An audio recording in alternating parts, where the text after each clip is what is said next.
All right, some of you are starting to head in. Thank you so much for joining us. We have a lot to cover today, so I'll go ahead and get us started.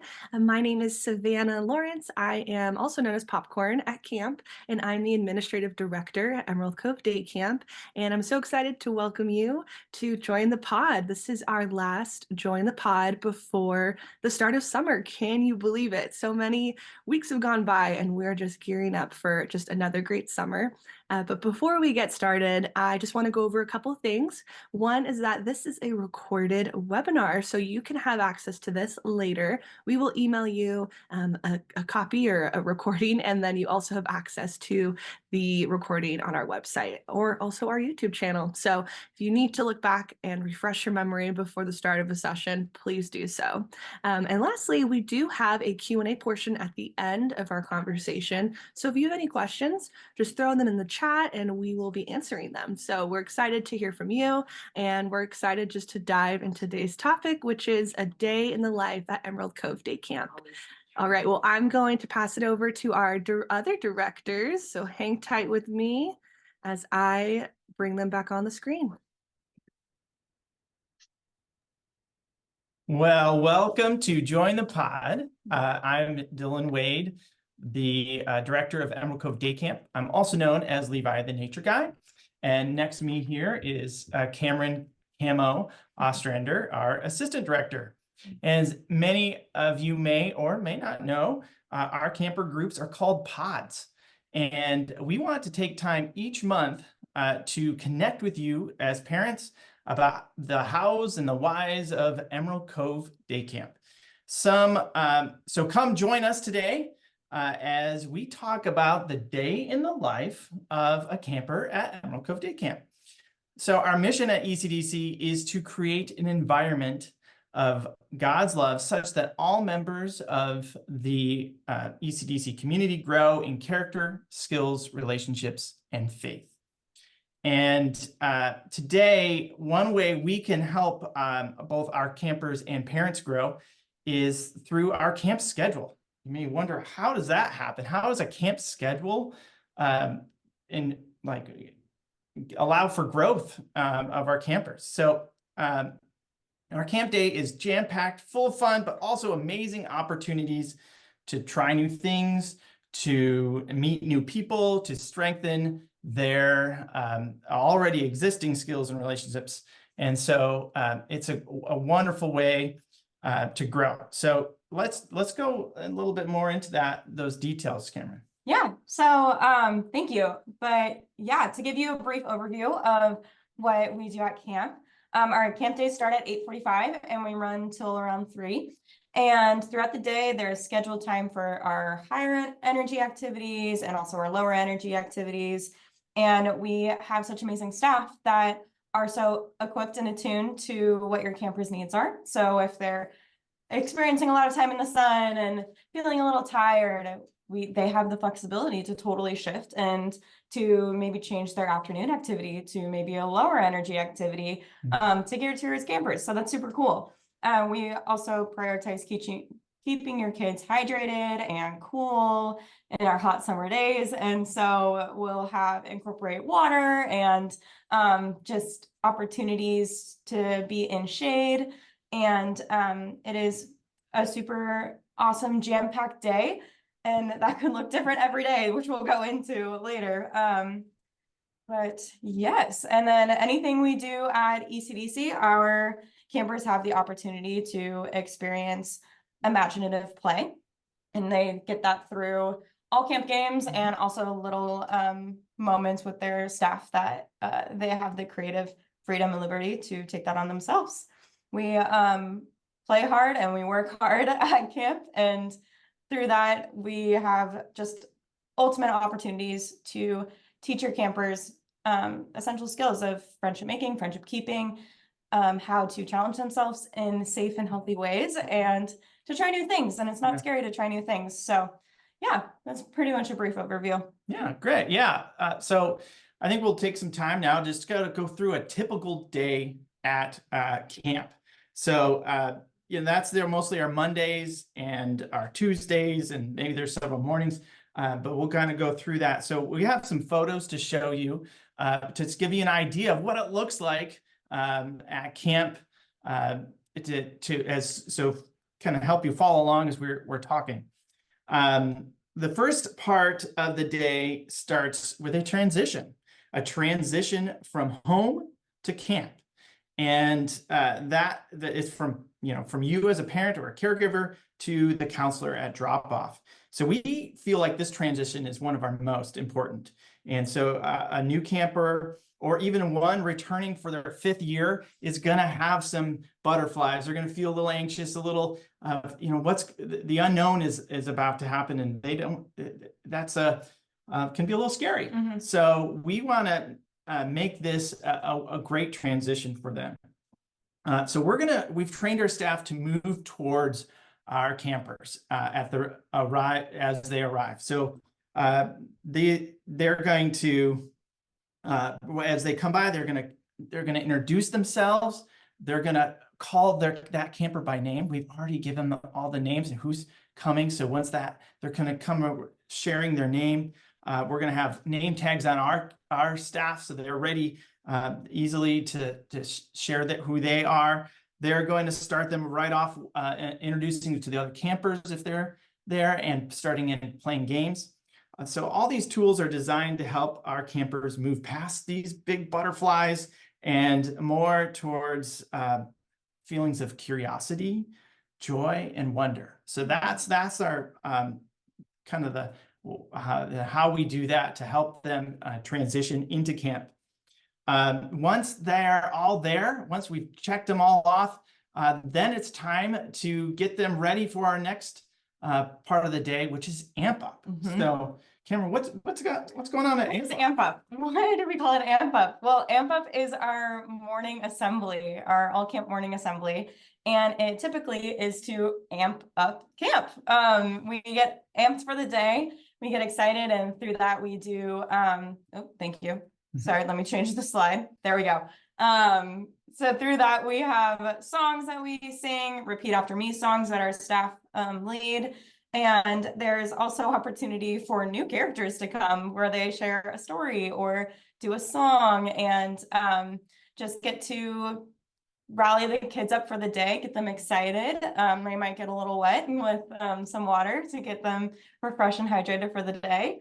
But yeah, it's just a time to just all rally together. We also have general announcements, and we run through the scores of some of the competitions that we have at camp. I'm sure as returning families, you've heard of our watermelon competition. If campers find a flag, they receive a watermelon and you receive points.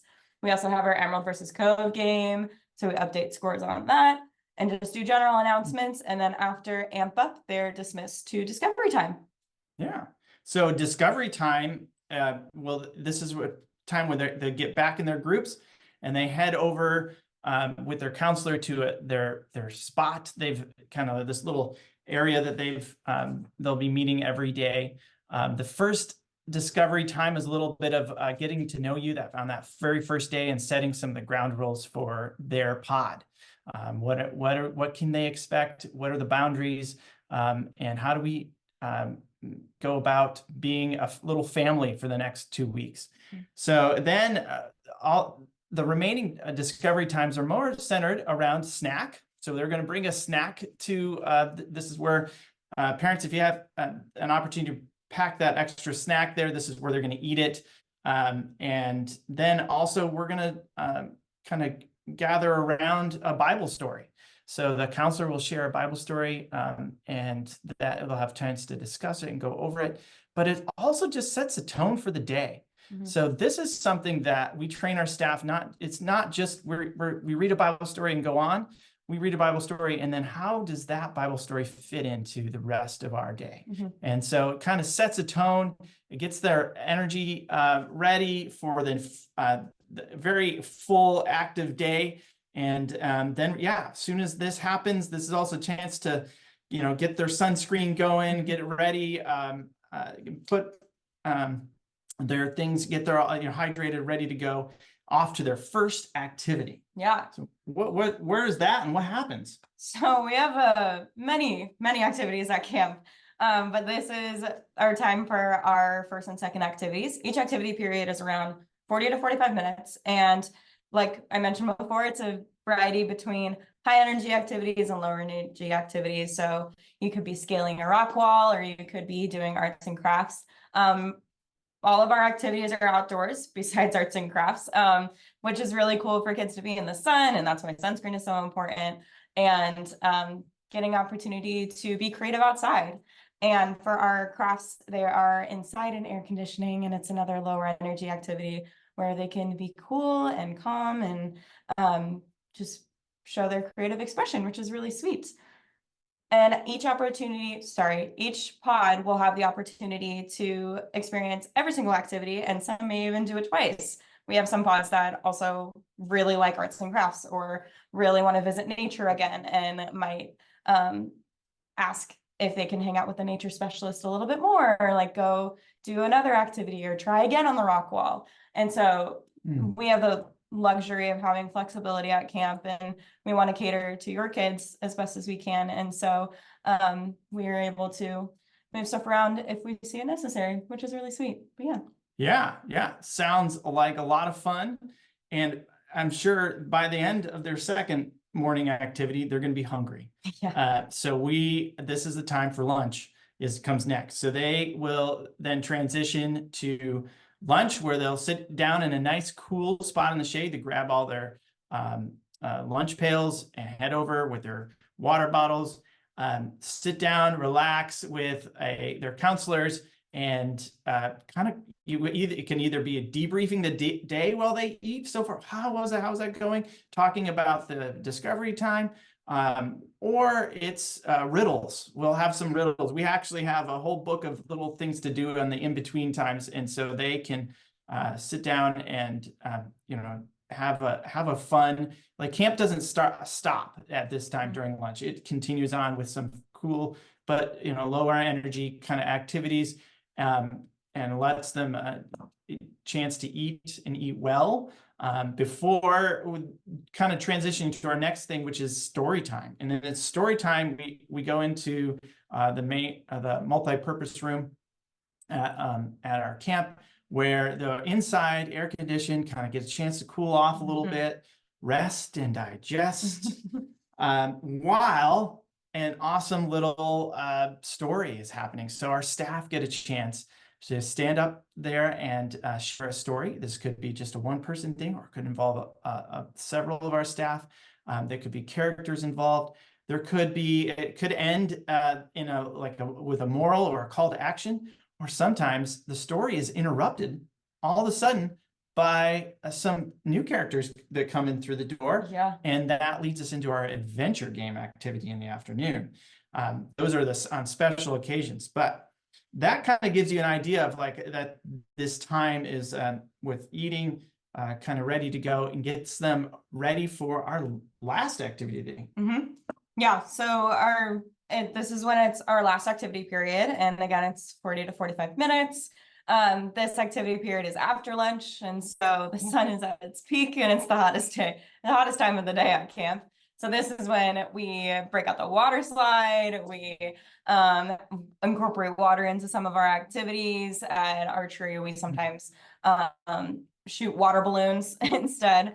And so this is just another time and chance for our staff and our kids to experience imaginative play and get to have fun and be silly and just be kids. Yeah. So sweet.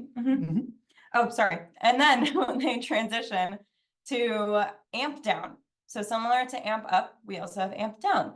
And we meet at the same spot that we do amp up on the field.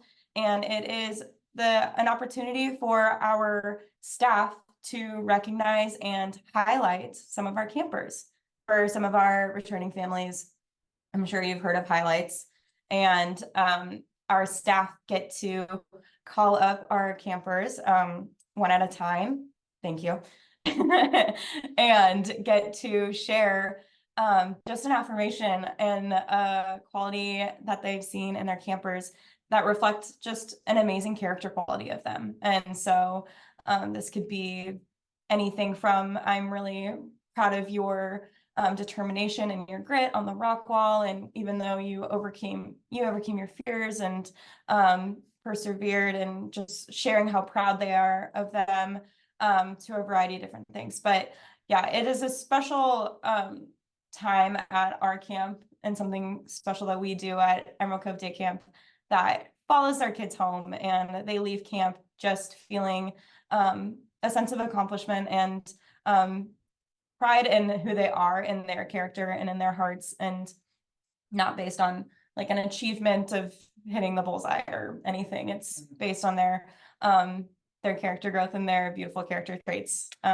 Yeah. So that after that amp up, they're going to head over to be picked at to our same spot where they were dropped off to be picked up. And they're coming in feeling full. We really take a lot of our intentionality helping them close the day well.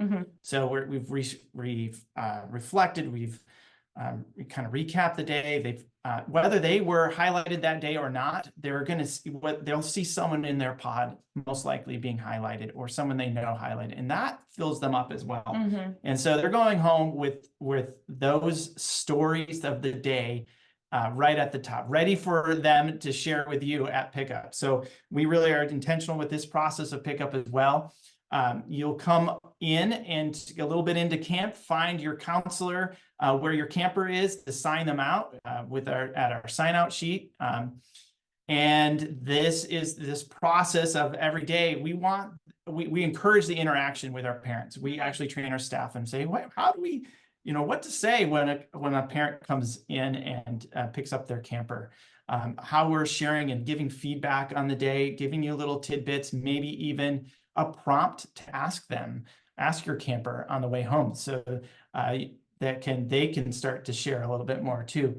And then they'll take their stuff, and they'll take it and all the information you'll need for the next day off home, and hopefully that ride home will be prepared. They'll be singing on the way home, so it'll be a good, full of stories and songs. But yeah, that's kind of gives us an idea of our typical day. But we don't just end there. We mix in a lot of special things, and we've hinted at already a little bit. So tell us a little bit more about some of those special things, Cameron. So some of our special on-campus activities include a few different things. One of them being adventure games, which Levi has mentioned. And our adventure games happen on Wednesdays. And typically during story time, it's interrupted by a new character that shows up that challenges our campers with a problem that they need help solving. And so it is up to our campers to rally together and find the solution to the problem. And through that, it's meeting new characters, engaging in different puzzles and strategies and different games that they play in order to achieve a common goal. So that's a special day where they'll come home with very interesting stories. But yeah, another special day that we have at camp is our splash day. That happens on our first Fridays of the week of the session. And that is when we have our rotation between our big water slide. Ooh, I have a photo. Sorry, this is adventure games, some of the characters and our kids. And then this is a little bit of our splash day. So we have the big water slide, and we also have Kona Ice that comes. And so our kids love that. And they just get to experience fun in the sun, just a typical fun summer camp day. And it is definitely a highlight for a lot of our campers, which is so fun. Yeah. Another one that we have special for our grads is our grad activity. This is a special opportunity for our campers that are rising fourth graders that are aging out of ECDC to learn a little bit about our sister camp, Yosemite Sierra Summer Camp. That is our residential camp up in Bass Lake. And at Yosemite Sierra Summer Camp, they play a game called Ooza Post, which is technically Uzumati for the girls, Outpost for the guys. And it's a massive capture the flag game in the woods, which is super sweet and super fun. And we have the opportunity to kind of teach our kids, our campers and our grads, the basics of what that game entails, what are the rules, how to play, what are some strategies. and they get to compete with some of our staff that have experience playing that game too, and get to practice a little bit before joining the rest of the campers up at Yosemite Sierra Summer Camp, which is super cool. The last one that we have, our special activities, is our Zimzum. So what is a Zimzum? Why do we call it Zimzum? Zimzum is just a creative word that we wanted to name this activity period, and this is pod specific. So while some other pods will be at archery or rock wall or arts and crafts, a pod could be scheduled for Zimzum, and that is counselor-led imaginative play, and they have the creative liberty and the creative freedom to create an activity that is based on your camper's desires and interests and likes. So this could be a variety of activities from Angry Birds with a slingshot, or it could be a dance party, talent show, or basically anything that the counselor sees that your kids would love and desire and have a great time playing. So yeah, that's a little bit how we bring imaginative play into our typical day-to-day activities. Yeah, those sound a lot of fun. It gets me excited I know, right? Yeah. to do it again. But you know, we could stop there, and that would be a pretty full day. It's That's very great. full. Yeah. But I think we take it a little step further, because our surrounding area outside of camp has so much to offer. San Juan Capistrano and beyond. So we are going to take advantage of that. So we have some off-campus activities as well for your campers to experience. And starting us off for our rising second through fourth graders, we have an opportunity to go to the Shea Center for therapeutic riding. It's just down the road, 5 minutes, and it's a wonderful experience for them to just learn a lot about horses and horsemanship. We've partnered with the Shea Center for 16 of our 17 years. That's and that amazing. is pretty cool to have that partnership. They know us well, we know them well. It's a great it's a great, fun, safe place for them to get to know a little bit more about horses. For this though, your camper will have to arrive a little early, 8:30 in the morning. They go once a week, so they'll go twice in the 2-week session. And each time they'll come with their shoes and their closed-toed shoes and their jeans or long pants on to be able to just build upon itself. So the first week programming will be wonderful, learn a little bit about the horses, and then the second week they'll build upon that, do some riding, and they even get to stand up on a horse. It's pretty cool. Yeah. But those people at the Shea Center with their volunteers and their staff, well trained, ready to go, provide an amazing experience. And we're so thankful for them and this opportunity. Yeah. For our kindergartners to first graders, we have a different opportunity for them, which is more age appropriate, development appropriate, super fun. They're going to get to go this year to the Emerald Cove Ranch at Zumars. Yeah, so they're going to be getting some animal experience, but also we have a special. We're going to be doing a little program within that area. So we have a specialist on staff who will most likely be in a little bit of being a character, providing them with awesome opportunities to get some animal experience, mine for some precious gems, and just practice being cowboys and cowgirls in the Old West. So it's going to be an amazing experience for them to get a little bit of a taste of all that, so that they are ready to move on in second through fourth grade to the Shea Center. Yeah. Now, also here we are near in this beautiful coastline. We have an opportunity to go on a tide pool hike for our campers. So they'll get a chance to hike along the little hike along the beach, get a chance to look and experience all those sea creatures at our tide pools, and wonderful tide pools around here. And it's not just that, but we like to also mix in some imaginative play there too. So there might be some treasure chests that they might be searching for, and there's a good characters can pop out of the caves that are around there. So it's pretty cool experience. Yeah. Not just learning, but just a fun experience down at lake or at the ocean. So then finally, our last on Thursdays, every Thursday our campers get an opportunity to go to the beach, and we go to Del Mar Beach down in Oceanside and on the base of Camp Pendleton. We have a wonderful relationship with them and have the opportunity. They offer this beach. It's a safe, fun, and beautiful area for the campers. It allows us to have a space and allows the campers to get in the water.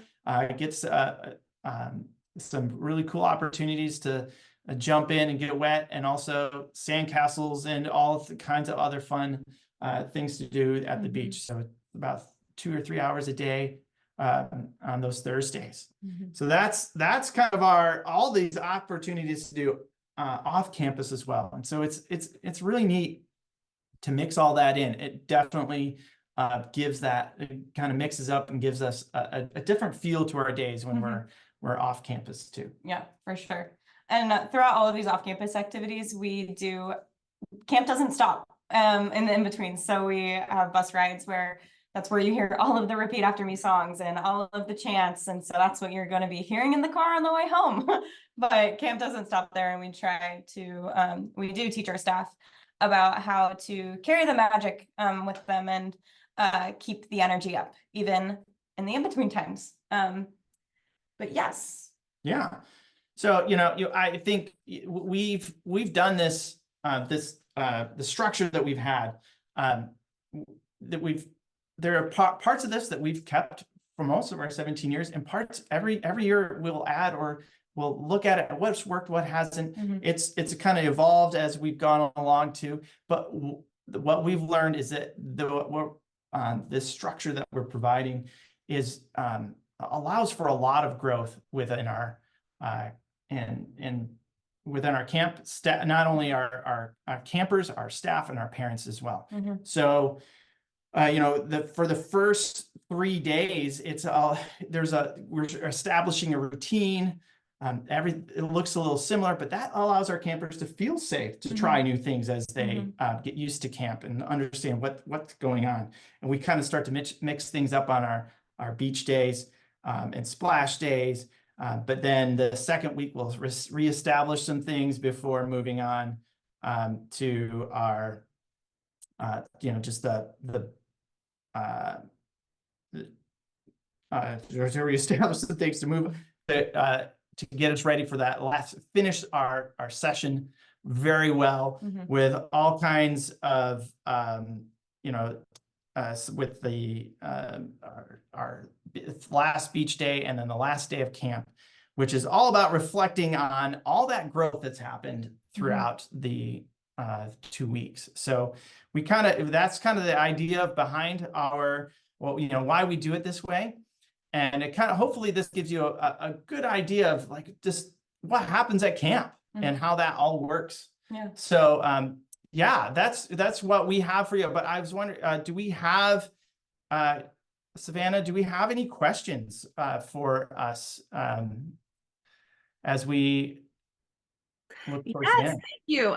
Okay, I have a few questions. I just want to give a reminder to those who have joined us later. If you have any questions, go ahead and share them in the chat. We will definitely ask them. But my first question really does revolve around activities. So you did mention this, but it would be great for one of you to say it again. Does every camper get the opportunity to participate in every activity at day camp?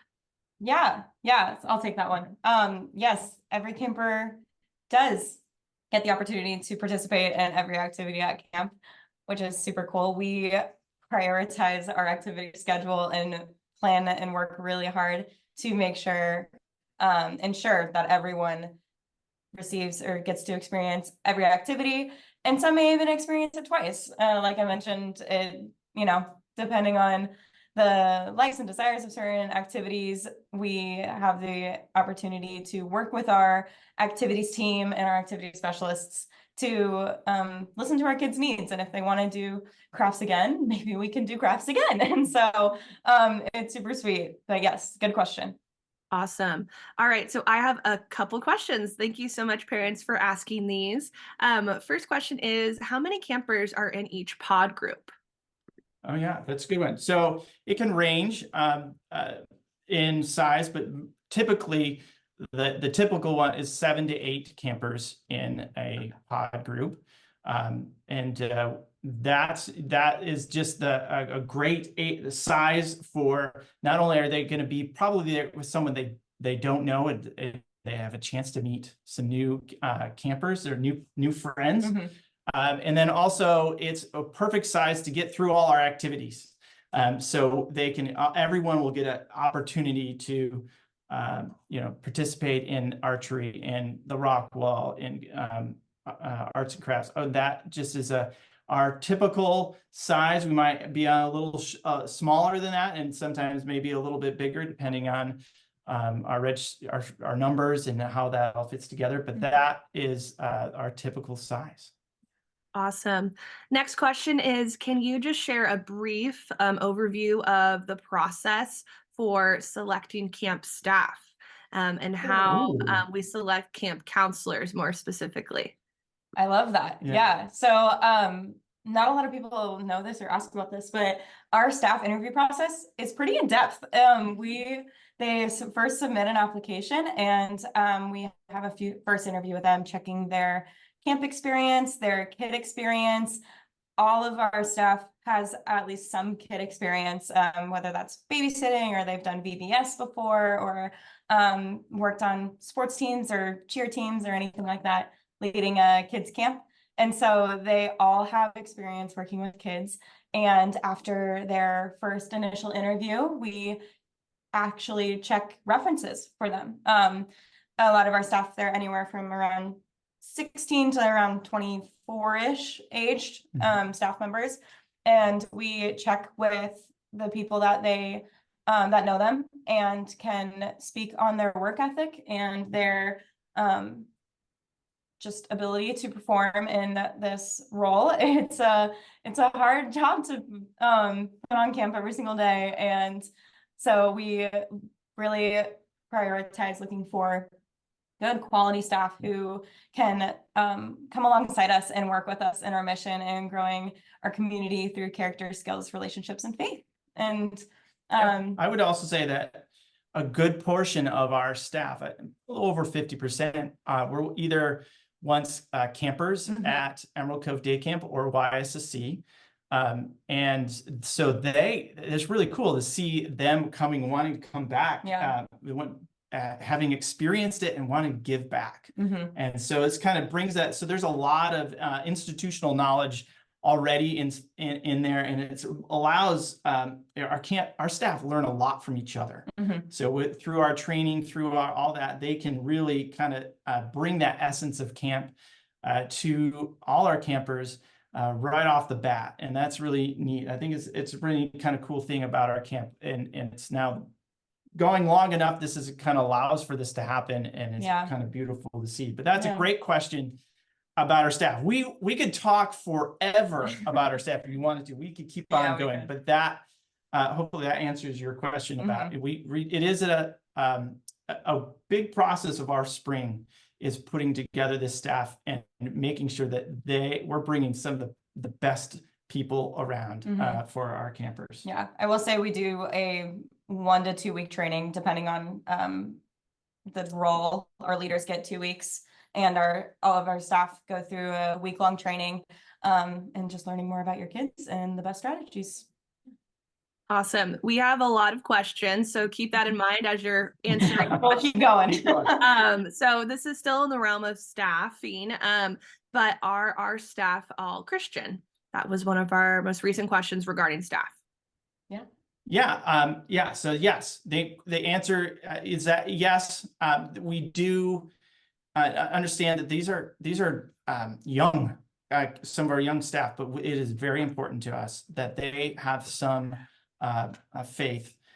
They can exhibit and they can share with us. They are comfortable sharing that with us, and so therefore going to be comfortable sharing it with our campers. That they have a relationship with Jesus Christ, and that they are coming in with that. And we don't hide it in our process of hiring. It's part of this is who we are. Yeah. And It's in the so, interview process. yes. So, we also understand this is a great place for them to grow as well. And so we're bringing that to help them and giving them the tools of how they can share it, what's the best practices with that. And it's a beautiful thing. Sometimes I wish our parents could see our staff at the beginning of the summer and then at our staff banquet at the end of the summer, how much their hearts are full because they have had this opportunity to work with your kids and to share all these things. But yes, it is a huge part of who we are. And every morning, I don't know if they know that we do a little Devo, we do a little kind of getting them ready for the day. So it is a very important piece to how we hire and who we hire. Awesome. All right. So we're now going to transition to more transportation logistic questions. This question is, what does transportation for offsite camp activities look like? Yeah, great question. You can kind of both. I'll start and then, but yeah, we contract with a bus company who comes in and we've set up times. So they'll come in and we'll load them up into the buses, and we'll use the buses for all of our transportation. That again, we take this part seriously. This is important. The camp, we stress with our staff, camp does not stop on the bus. And so and that includes safety. So going through safety protocols every time they get on this bus, we have a bus captain who is in charge and following a list. We have a list of who's on the bus. We have all these protocols that we go through, we train on, and then our staff are interdispersed in the bus. They're sitting with the campers, they're playing games, they're doing chants. This continues on, even for 5 minutes, to the Shea Center or to Zumars. On our longer ones down to the beach, it keeps on going. How many songs can we get in a 30-minute bus ride? It's amazing. On the way back, it's surprising everybody's tired, but we still try to make it as fun and as exciting as possible on that bus ride back. The buses are a part of it. They worked very well last year with our timing and our structure, but our staff are the ones that make that experience safe and wonderful time. Yeah, you nailed it. Awesome. I have another question to follow up, but I will add, our office will always communicate with parents, say something happens in transportation, and more often than not, it probably is a delay because there's traffic. Coming up the 5, coming down the 5, if you're familiar with this area, there can be a little bit of a traffic jam. So just know that parents will be well attended to give you an update, say campers are just arriving 5 minutes late. So just to throw that out there. But this next question, kind of just a part 2, is regarding booster seats. Are booster seats needed for transportation? And if so, what does that look like? Yeah, no, they are not needed for transportation. With buses, it's actually the bus company won't even allow it, but it's for safety reasons. All the seats are designed for rising kindergartners through 4th grade. So we're all good with that. Some come with seatbelts. If they come with seatbelts, we wear the seatbelts. And that's all part of our part. But no. Booster seats are not needed for our buses, which is kind of makes it maybe even a little easier. Awesome. Staying with the beach, and also this is a great informative question for what this question is, but can you share what kind of bathrooms are at the beach and what's the process of going to the bathroom with campers at day camp? Great question. I can take that one. Yeah, so at the beach, we are on Camp Pendleton, and we are at a beach tower in front of a lifeguard tower. So we're always being watched and protected. And we build a wall of staff so kids stay in between the wall. And then when kids need to use the restroom, there is a little on land restroom, a little bit of a walk. It's like 3-minute walk down the beach. And so we have 2 staff members go with their camper and go into the bathroom and wait for them to finish up, and we'll walk with them back. And that is a process. If it's like a whole pod, we'll bring the whole pod to the bathroom. But we always want our camper to be accompanied by a staff member. No camper is ever going off by themselves ever in camp. It is always accompanied by at least 2 people, 2 staff members. And they just take them to the bathroom and then they return and they get to experience and beach day fun. But, yeah. And regardless, when you arrive at the beach, we're going right after to get off the bus, we go straight to the bathroom. And then right before we get back onto the bus at the end of the day, they are also going back to the bathroom, so that we have them built in. And then during the actual time at the beach, they'll have those impromptu times to go to the bathroom. They're hydrated, yay! And so we'll escort them. We'll make sure that they are, always accompanied and in safe hands while using the restrooms at the beach. We also do have lunchtime at the beach, and so during lunch we'll do like a potty run, and whoever needs to go, we'll take a group over, and that's like a designated rest time to get hydrated, reapply sunscreen, eat some lunch, and use the restroom. Awesome. Thank you. Okay, still in the realm of offsite activities, how will parents know what activity their child needs to do so they don't send them in the wrong clothes? Or Good question. Yeah. Love that question. I would say there's only really a couple times when that's the case. Most of our activities just need closed-toed shoes for all of camp. Every day is all closed-toed shoes. The one exception is beach day, which they're allowed to wear some sandals. But otherwise, they should be coming to camp in their closed-toed shoes.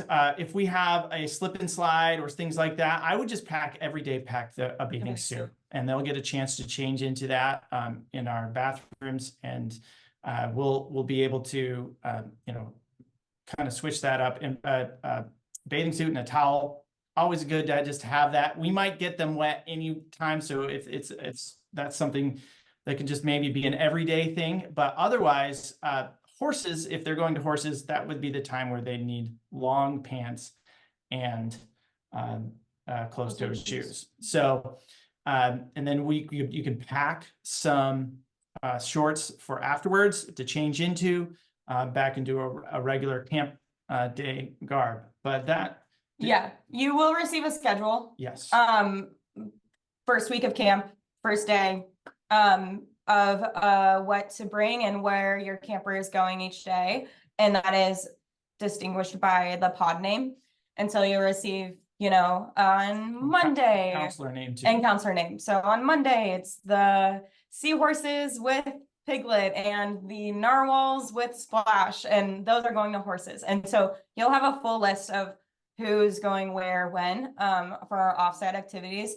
And we're adding to our staff manual this year. On the back is kind of like a checklist for you of parent handbook. Parent handbook. Thank you. Parent handbook. Getting my documents confused. Parent handbook. On the back is like a parent checklist of what to bring when, and if you have horses at 8:30, this is when you need to show up, and this is what you should bring. And so you will be fully equipped with all of the information before camp.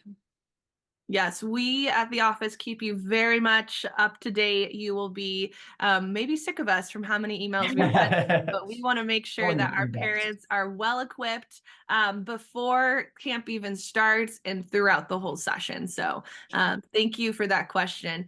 Awesome. So couple questions. I'm trying to keep them in the same category. Just quick answer for beach day. Do they just bring a towel? Do they stay in their swimsuit all day? they stay in their swimsuit. We please bring a towel, and your campers will be given rash guards, and that is how we distinguish our campers from other campers. Of course, we do head counts and do all those things, but it's just nice, and you'll be receiving that the day before beach day, and campers will have those on all day. And I showed the photos earlier. It's the purple t-shirts, but those are water friendly and they can go in and out of the water, and some campers like to wear it not when we're not in the water too, on every day of camp. So that is their typical uniform, and we encourage bringing, if your camper doesn't want to sit in a wet bathing suit, maybe bring a change of clothes. They typically hop out of the water, we dry them off, and then we're on the bus. And so if your camper tends to be uncomfortable when their bathing suit is wet, maybe you recommend bringing a change of clothes, but definitely a towel, definitely a bathing suit, and lunch and snack and sunscreen. Awesome. Okay, great. This is more pod group questions. We have a couple more, so we'll run through these quick. Does the counselor change pod groups? Are they assigned to the same one, or do they change? Question mark. And part two, as a parent, how are you able to communicate with the counselor to do check-ins? Yeah. So this is, relationships is a big part of camp, and it's a part of our mission. And so, yes, our campers will be with the same pod group throughout camp. The same counselor. Sorry. Same counselor would do the same camp pod group throughout the 2-week session. And that is so that they get to know the campers really well, and the campers get to know them really well. This relationship, this counselor camper relationship is very important to us. Yeah. And we're fostering that kind of that mentorship, that ability. So yes. And so what was that second? Sorry, I forgot the second part. Was, can a parent check in with that pod group counselor? Oh, yes. At the end of yes, and we encourage that. Please do check in with it at the end of the day at pickup. Conversations are encouraged. I mean, trying to keep it a little brief so that every parent can get an opportunity to, but that we do want to provide you with feedback as a parent. So what happened, give you that little nugget that you can maybe ask your camper about what happened at camp, and how the day went. So yeah, that we will, there's plenty. Please do. We love that interaction between parent and counselor. For sure. I would say for drop off, if there's like something on the first day that you want to tell staff, bring it to our attention. We also have our supervisor team, our head boys and head girls counselors.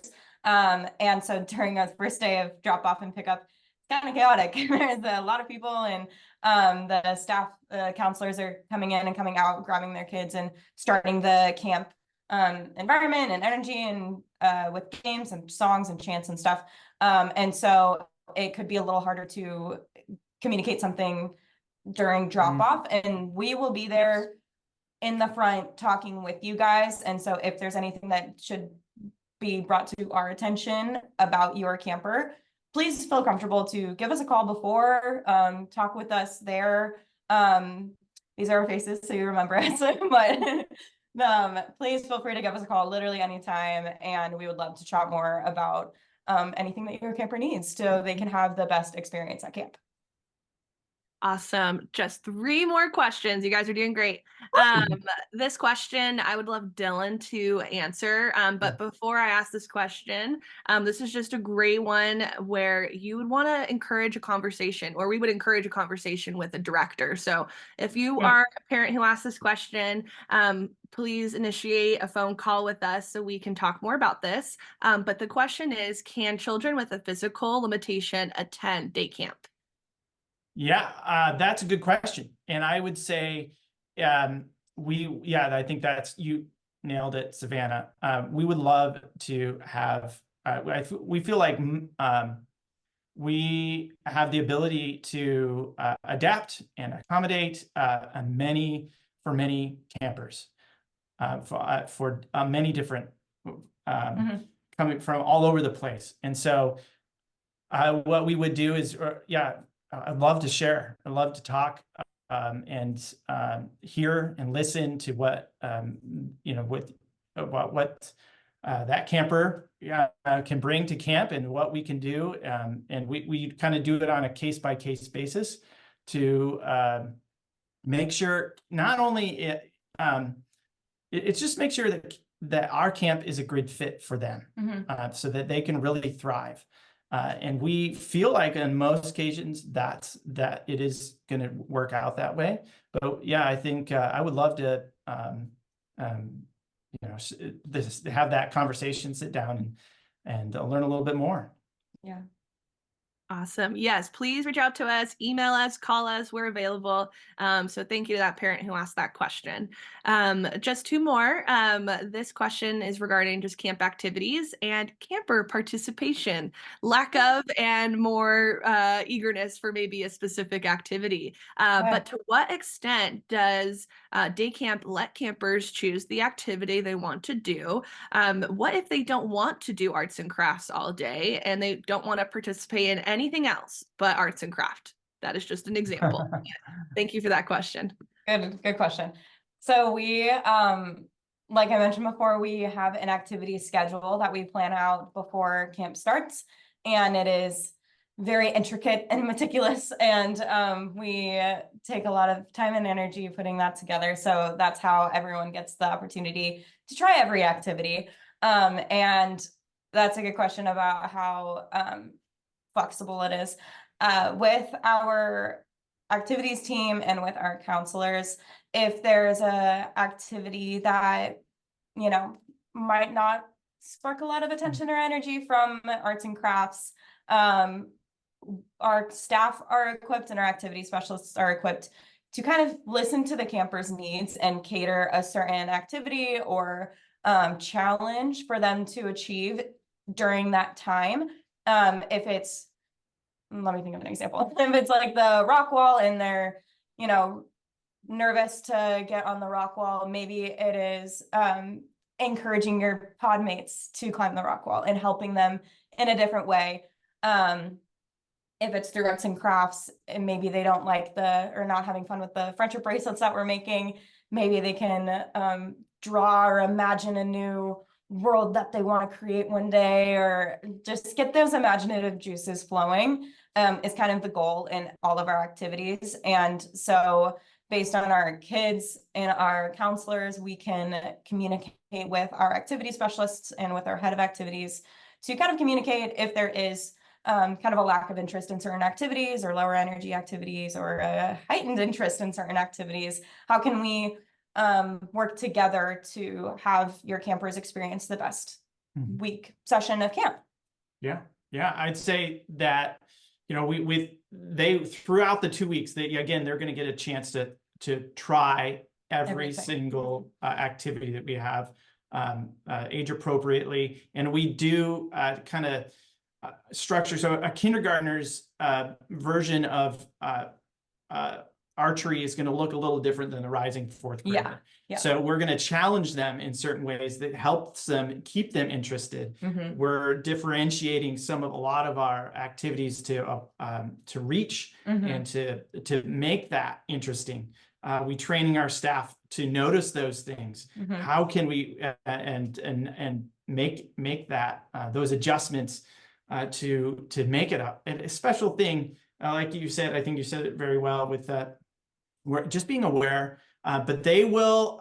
They're gonna come home having experienced a lot in a day, and it's not just gonna be arts and crafts for a day. It'll be for a 40 to 45 minutes is that developmentally appropriate time frame for them. They'll get into it, and we're going to end on a peak, and we're going to end with a reflection and a debrief. So they aren't just, there's a lot in that goes into that activity, so that they come away with something. So, great question though. That's good. Couple more just slid through, which is awesome. We love when parents ask questions, so thank you. This is a quick one, but do we post photos throughout the day of campers, or what does photos of campers look like, and how can a parent get a hold of them? Great question. Camp photos will be posted on Fridays of camp.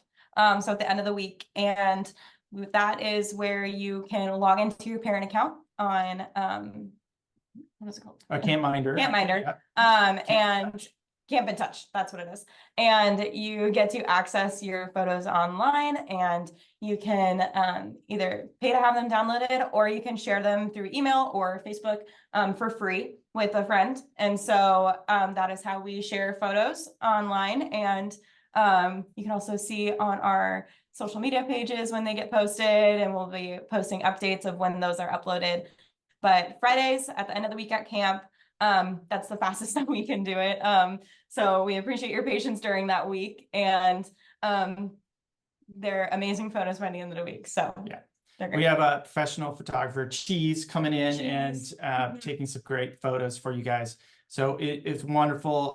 Just to give you a little taste, as you saw in our slideshow there, those are some from last summer and summers past. So it gives you an idea of, like, you know, what, just to give you what's happening at camp. Yeah. And just we also love to share those moments of joy at camp. So you guys can see that. So yeah, we do take that, you know, that we want to share that with you guys. So we're excited to do so. I do want to note, we do have a professional photographer. She's a longtime camp person who loves to take great photos of camp.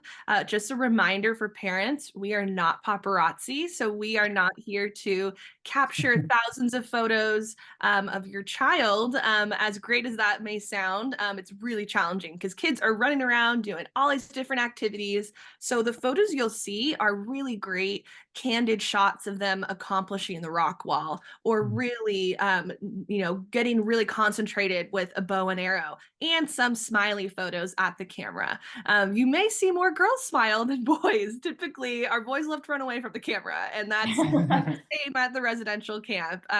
So just please keep that in mind as you're looking through photos. We purposely do not bombard our campers with a camera in their face, but our goal is to take a picture of at least one photo of every camper. So just have that in mind. And overall, it's just really fun to look through all the camp photos.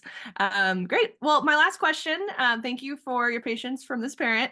But this is a great question. This is one we get often. So it's so important that we answer this now. But the question is, what if my child does not know anyone? This parent has heard that people like to coordinate and make requests. I will note, you make requests. You don't just coordinate a group and then we get to say, righto, we'll have 10 of those kids together. So just wanted to put that out there. There is a two name limit on a request, so have no fear. But this parent wants to know, what will happen if my child is in a pod group and they don't know anyone in there? Will they be left out? Right. I'll start out with this one. Okay. Share anything I've missed. But first of all, yes, it is a process for us to putting a pod group together. It isn't just who's in the same grade and let's put them together. There is quite a process. We sit down, myself with several other of our leadership team, and we talk about who these groups, where are they coming from, what schools are they coming from, who's requested who through our form, who hasn't requested, who doesn't have anyone that they know coming in with any requests or anyone requesting them.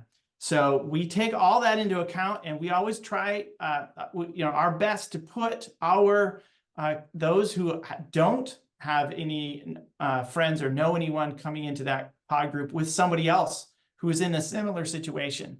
And then again, our camp is about trying new things and meeting new people as well. And so we look at this as an opportunity for some amazing growth from our staff. So through our staff for our campers. So our staff are going to be right there, helping them, welcoming them. How do we facilitate this new friend to be able to share, to meet new people? How do we get that interactions going? We build it into our day. We're purposeful with it. That first discovery time is about setting the tone for that. Mhm. So we start off right off the bat with it. So there are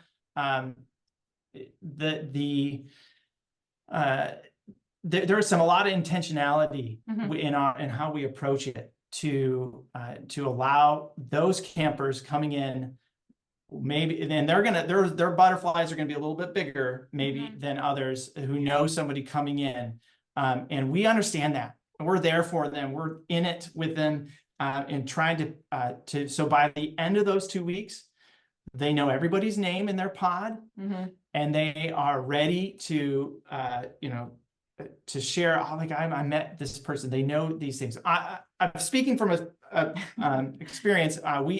My daughter came last. She didn't know anyone in this session, and came home with some fantastic friends that she still knows all their names. So it's pretty neat to be there as a parent, to see that, and see them thrive even when they are coming in that situation. So yeah. Anything I missed? I think you nailed it. I would just like to share like some of our awesome stories that our parents share with us after is about our first time campers that similarly like didn't come in with any friends from school or connections already made, and they continue those relationships and those friendships outside of camp, or they see each other at school or again or at the beach, and they get to sing the goodnight song together. And it is so sweet, and it warms our hearts when our parents share those stories with us about how their campers learn how to make friends and how to keep friends and continue that even post camp. Is super special. So definitely a lot of opportunities to make new friends and to have new experiences and new memories with your pod mates. Yeah. Awesome. Well, that is the end of our questions. So thank you for those parents who are still with us. I know we're at our hour peak, so we'll just wrap up quickly. So thanks again, guys. Yeah. I just think those were some great questions. Thank awesome. you. I appreciate it. So yeah, that's the day in the life of a camp. But when we talked a little bit about this through our questions, but our staff are a big part of who we are and how it happens.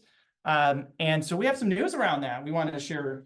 Yeah, what's going on? Today, you'll be receiving an email of our Look Who's Coming Back. And so this is kind of what the postcard looks like. Sneak peek right here, screenshot. You'll be receiving this in the mail later this week, but this is our Look Who's Coming Back postcard, and you'll see some familiar faces, which is so fun.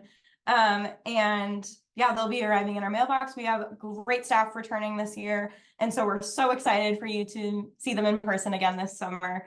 And just to wrap up, like we said, this is our last Join the Pod, but if there's anything that you guys would love to chat more about in person or even over Zoom, we would love to meet you for coffee. So please reach out and email us, and we would love to schedule a conversation and answer more of your questions after this webinar. But yes. Otherwise, we'll see you this summer. We'll see you this summer. I can't wait. Summer, it's right around the corner. And it's gonna be a great one. Yeah. So we'll see you then. All right. Thanks, guys. Bye. Bye.